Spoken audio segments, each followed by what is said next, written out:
Okay, so me and my friends decided to create our very own D&D campaign. Yay! And of course, I get to be the dungeon master. And yes, I am revealing my voice for the first. So what would happen is that we do not know a single poop about the D&D, how to play D&D or anything. I'm just using limited resources. Also, I'm trying to feed my little brother at the same time, and I don't have a mic, so expect low quality. Okay, this bear. So the story begins with our characters waking up in a tiki bar with three other people, and we do not know who they are. But what we do know is that we don't know this place, and actually no one actually knows who each other is. They kind of like, who are you? No, who are you? Who took us into this place? And just pure chaos. And yes, that is what happened. So it was kind of a pure chaos all over the tiki bar. And so the first thing that I'll say now is that a few minutes pass on. Everyone has left, the seven people, except for us three, because we were still trying to wait out for the person who kidnapped us go to the place and probably beat him up and get some information in the same time. But of course, no one showed up. So instead, we had a vote, which was led by one of our players. He said, "Well, this is not going anywhere. So I say, vote to wait here means I'm leaving you two behind, or join me, because we'll have more survival chances if we do." As he raises his hand. Of course, my character raises his hand because he's already bored as well, but Cyborg hesitates but reluctantly raises his hand. The start of our friendship. Yay! But then he asked me this personally. Can we loot the shack? Sure, I guess, but the consequences he cuts me off by saying, yeah, whatever. As they start robbing the place to Slime's horror.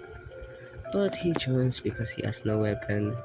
They take a lot of beer and alcoholic beverage, storing in the cyborg, and I just went to the kitchen stabbing myself with a knife. Info, I take no damage because that is how I store my inventory, and I just walk out, waiting outside the tiki bar.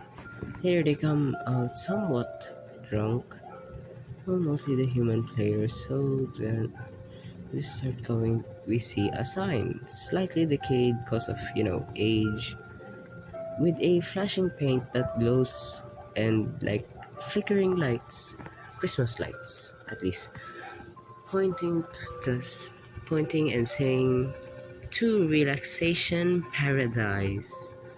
Pointing to the right, can I dash or stab it? What?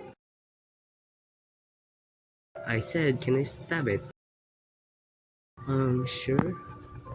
He rolled a 4. Due to his overwhelming strength, he aims at the middle, breaking the sign's leg, but not the top, as he nearly falls on the edge and saved by the sign edge, clinging to a rock.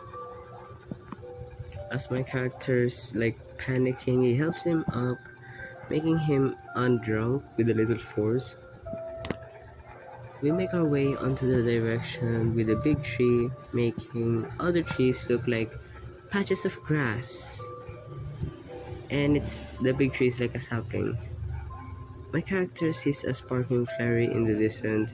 Using my water to make a makeshift microscope, I see that it was a fairy waiting and looking at other people observing who was there in the shack with us.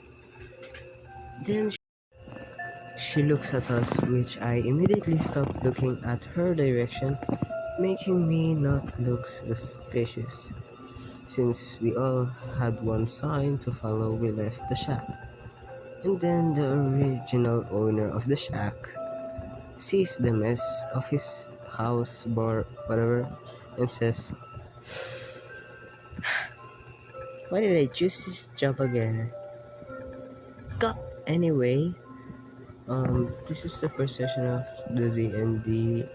It was short. It was like our lunch was cool, like around 1 hour or 30 minutes. So we just do most of the remaining time. And if you want to see more of this, I beg you to like or subscribe, like mostly of the time. And it helps me to convince my friends to continue this project as it is slowly dying.